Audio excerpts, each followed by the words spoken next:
है, वीएफएक्स उतना अच्छा नहीं है, अंधेरा करके रखा हुआ है पूरी मूवी में। केवल इतनी सी बात नहीं है, मैं आज आपको बताऊंगा ये 3 घंटे की मूवी में 3000 वो कौन सी गलतियां हैं। दोस्तों, गलती नंबर 1, आपने एक कहानी सुनी होगी हिरण्यकश्यप वाली, जिसमें वो ब्रह्मा जी से वरदान मिलता है कि तुम ना दिन में मरोगे, ना रात में मरोगे, ना मानव मार पाएगा, ना जानवर मार पाएगा, ना देवता। ठीक है, वो सारी इस मूवी में वो हिरण्यकश्यप को नहीं, वो वरदान मिलता है रावण को। मतलब ये भूल ही गए थे, रावण को ये वाला वरदान नहीं मिला था। रावण को वरदान मिला था कि मैं किसी से नहीं मरूंगा, देवता दानव सबका नाम लेके। उसमें उसने मनुष्य और वानर छोड़ दिया था। उसको लगता था मनुष्य और वानर मेरा क्या बिगाड़। उसने यक्ष, गंधर्व, राक्षस, देवता, दानव सबके बारे में बोला, सबके लिए वरदान मांगा ब्रह्मा जी से कि मैं इनमें से किसी से नहीं मरूंगा। लेकिन उसने मानव और वानर छोड़ दिए। और लेकिन ये आदिपुरुष के हमारे मेकर्स हैं, या मुझे नहीं पता, उनकी रिसर्च टीम जिसने भी इसके बारे में बताया, तो रिसर्च टीम ने उसमें हिरण्यकश्यप वाला वरदान रावण को दिला दिया। दोस्तों, गलती नंबर 2, आपको पता है हमारी रामायण में विभीषण का क्या रोल था? क्या कारण है कि हम लोग बोलते हैं कि ये विभीषण हो गया है? आपको पता है कि विभीषण ने रावण को मारने में राम जी की कैसी हेल्प करी थी? वो सब कुछ गायब है इसमें। इस मूवी में कुछ है ही नहीं। जो सबसे अहम जो बिंदु है, जो पॉइंट है, कि वो विभीषण बताता है राम जी को कि रावण के नाभि में अमृत है, वहां पर आपको बाण मारना है, वो वाला सब गायब कर दिया है। वहां पर विभीषण का कोई रोल ही नहीं है। राम जी और रावण जी लड़ते हैं जैसे 2 स्ट्रीट फाइटर्स लड़ रहे हैं, रोड के 2 लोग लड़ रहे हैं, उस तरीके से लड़ाई करते हैं, एक दूसरे को लात घूंसे चलाते हैं। और उसके बाद फिर बाद में रावण को मार दिया जाता है। दोस्तों, आपको पता है इंद्रजीत जो रावण का बेटा था, उसका नाम इंद्रजीत क्यों पड़ा? उसका एक्चुअली नाम इंद्रजीत नहीं था, उसका नाम था मेघनाथ। उसका नाम इंद्रजीत इसलिए पड़ा क्योंकि वो इतना बलशाली योद्धा था, इतना अच्छा फाइटर था कि उसने देवताओं के राजा इंद्र को भी एक बार लड़ाई में हरा दिया था और देवता के राजा इंद्र को बंदी बना लिया था। इसलिए उसे इंद्रजीत बुलाया जाता था। इस मूवी में इंद्रजीत बिल्कुल छपरी बना हुआ है, टैटू करा के हर जगह पर। और मतलब आप देखेंगे तो आपको लगेगा कि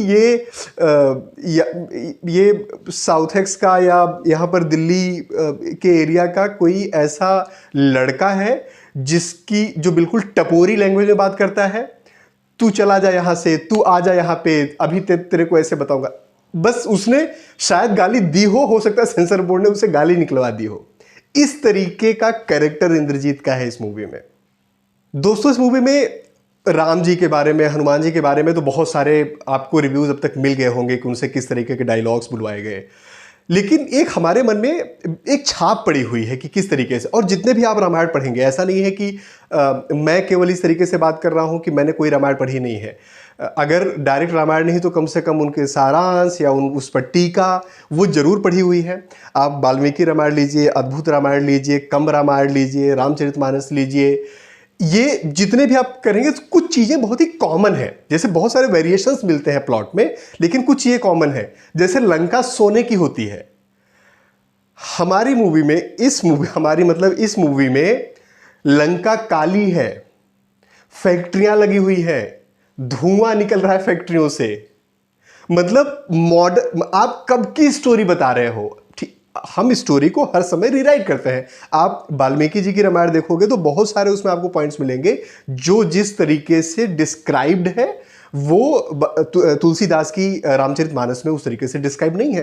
तुलसीदास की रामचरितमानस तो मैंने बहुत बार पढ़ी क्योंकि वो मेरी मदर टंग अवधी में है। अब लेकिन उसमें कुछ ये कॉमन मिलती है, जैसे रावण शिवभक्त था, राम जी सौम्य थे, वो अपने भाई कुबेर से रावण छीनता है। ये सारी चीजें एक बेसिक कॉन्सेप्ट है, बेसिक चीजें हैं, वो गायब है इस मूवी में। आपको आज तक पता होगा कि रावण ने अपने भाई, अपने सौतेले भाई कुबेर से लंका छीनी थी। इसलिए छीनी थी क्योंकि उसको लंका जैसा ऐशो आराम चाहिए था और वहां पे उसको राजा बनना था। ये मूवी देखने के बाद आपको पता चलेगा कि इसमें एक बहन के साथ अत्याचार हुआ था, वो वाला एंगल भी है। कहाँ से वो निकाला है मुझे नहीं पता, बट ये कॉन्सेप्ट कम से कम मैंने तो आज तक नहीं पढ़ा। इस मूवी में लक्ष्मण का कैरेक्टर क्यों रखा हुआ है मुझे नहीं पता। शायद अगर ये लक्ष्मण का कैरेक्टर बिल्कुल हटा देते, मान लीजिए लक्ष्मण को ये शेष के नाम से इस मूवी में है, जैसे राम जी का नाम इन्होंने राघव रखा है, सीता जी का नाम जानकी रखा हुआ है, लक्ष्मण का नाम शेष रखा हुआ है। अगर ये शेष का कैरेक्टर हटा देते, लक्ष्मण का कैरेक्टर पूरा हटा देते, विश्वास मानिए मूवी पर कोई फर्क नहीं पड़ता, क्योंकि पूरी मूवी में लक्ष्मण जी के मुंह से केवल 3 डायलॉग है। दोस्तों ये अब शुरू में तो ये कह रहे थे कि हम रामायण बना रहे हैं, सनातन की सेवा कर। देखिए मुझे सनातनी होने के साथ साथ इतनी मैं लिबर्टी रखता हूं कि आप अलग अलग तरीके से व्याख्या की जाती है। जैसे मैंने आपको कई सारे रामायण के उदाहरण दिए। अद्भुत रामायण में तो सीता जी रावण को मारती हैं, ठीक है। कम रामायण में बहुत सारी चीज़ें अलग है। तुलसीदास रामायण में तुलसीदास जी ऐसे लिखते हैं जैसे राम उनके मालिक है, वो दासत्व भाव है। वाल्मीकि रामायण में सखा भाव है। वाल्मीकि रामायण में उन्होंने राम के कैरेक्टर को या जितने भी उसमें कैरेक्टर्स हैं उसको बहुत ज़्यादा एक्सप्लोर करा है, उनसे बहुत ही नॉर्मल ऑर्डिनरी पर्सन की तरीके से वो चीज़ें लिखी है।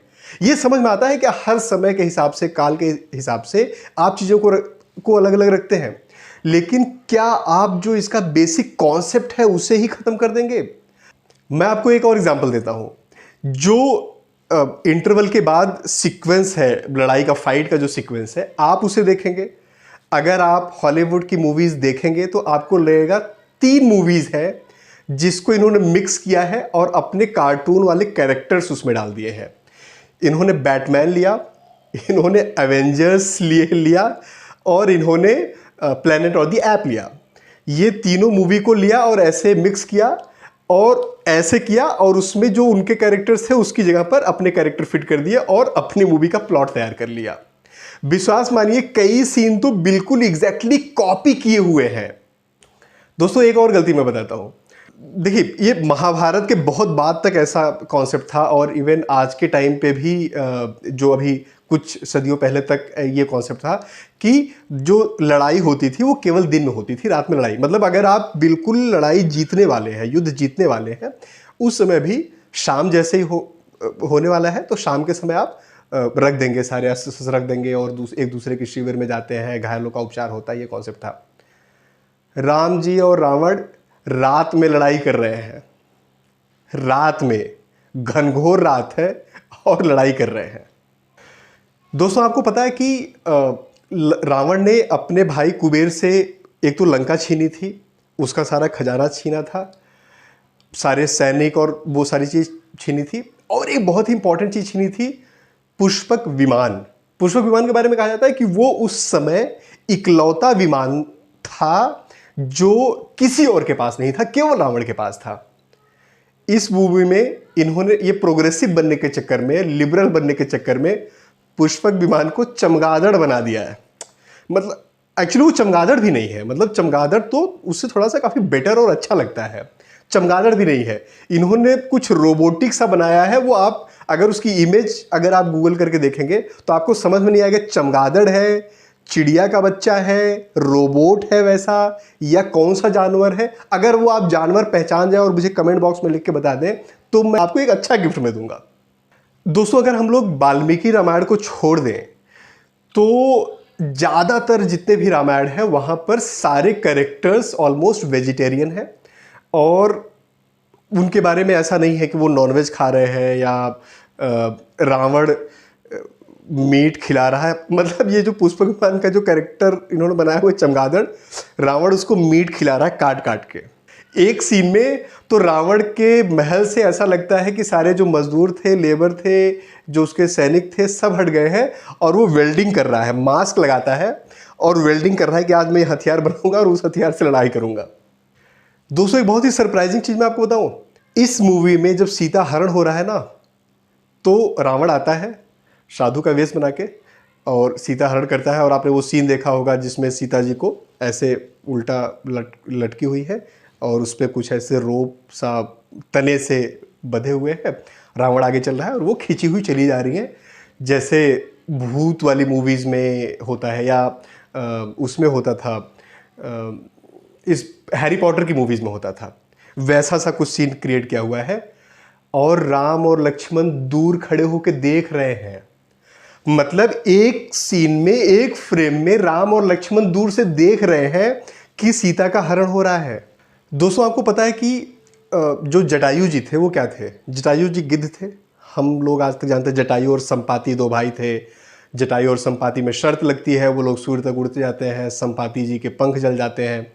वो बाद में मिलते हैं, जब ये समुद्र के किनारे ये लोग जाते हैं वहाँ पर मिलते हैं। जटायु जी पहले मिलते हैं राम जी से। तो जटायु जी एक गिद्ध थे और इनकी भूमि में जटायु जी एक गिद्ध नहीं है, जटायु जी एक ईगल है। एक और एग्जांपल देता हूँ, जामोन जी क्या है? जैसे ये माना जाता है कि ये हनुमान जी और सुग्रीव ये लोग वानर प्रजाति के थे, राम जी और बाकी लोग मनुष्य प्रजाति के थे। ये जामोन जी क्या थे?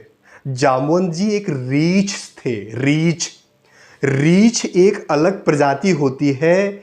इन्होंने जामोन जी को गोरिल्ला बना दिया है। मतलब आप सोचो, वो रीछ, जामोन जी एक रीछ थे, इन्होंने जामोन जी को गोरिल्ला बना दिया है। आपको पता है जब राम जी आते हैं ढूंढते हुए और जटायु से मिलते हैं, तो जटायु जी बताते हैं कि सीता, वो बेसिकली पूरा पता बताते हैं, फिर सबरी का पता बताते हैं, फिर सबरी जी के पास जाते हैं तो सबरी जी सुग्रीव जी के पास भेजती हैं। अब ये पूरी कहानी है, ये सारे रामायण में कॉमन है, मतलब प्लॉट कॉमन है, उनके डायलॉग्स, कैरेक्टर्स थोड़े थोड़े चेंजेस हैं, बड़ी प्लॉट बिल्कुल साम है। हमारी इस वाली रामायण में, आदिपुरुष वाली रामायण में, इन्होंने जटायु जी को पहले, मतलब राम जी मिलते हैं तो इनको जटायु जी जिंदा नहीं मिलते, पहले से मरे हुए हैं।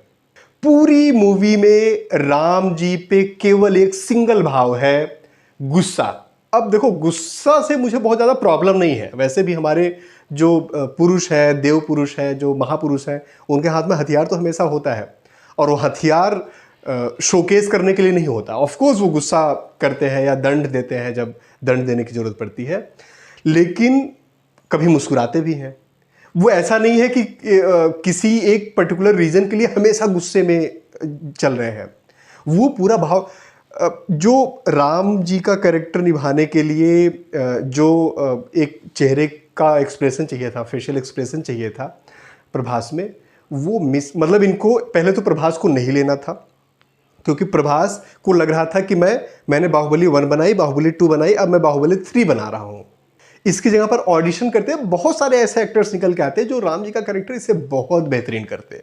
दोस्तों, हमने जब भी रामायण देखा है या सुना है तो रावण के 10 सिर आप देखते हो, और 10 सिर देखकर मतलब वो डराने के लिए और मतलब एक इम्पैक्ट क्रिएट करने के लिए हमेशा यूज होता रहा है। यहाँ पर अगर आप वो 10 सिर देखोगे तो रावण जैसे खतरनाक लग रहा है, उसकी फ्रेंच वो दाढ़ी रखी हुई है इन्होंने, और बिल्कुल चंपी वाले बाल हैं। जब आप देखेंगे रावण के 10 सिर उगते हैं तो आपको हंसी आएगी, क्योंकि वो 10 सिर ऐसे नहीं है, वो 5 ऐसे हैं, 5 ऊपर हैं। मतलब आपको एनिमेटेड कार्टून कैरेक्टर लगता है, रेदर देन वो रावण के 10 सिर देखकर आपको डर लगे या लगे कि वो उसमें कुछ इम्पैक्ट आ रहा है।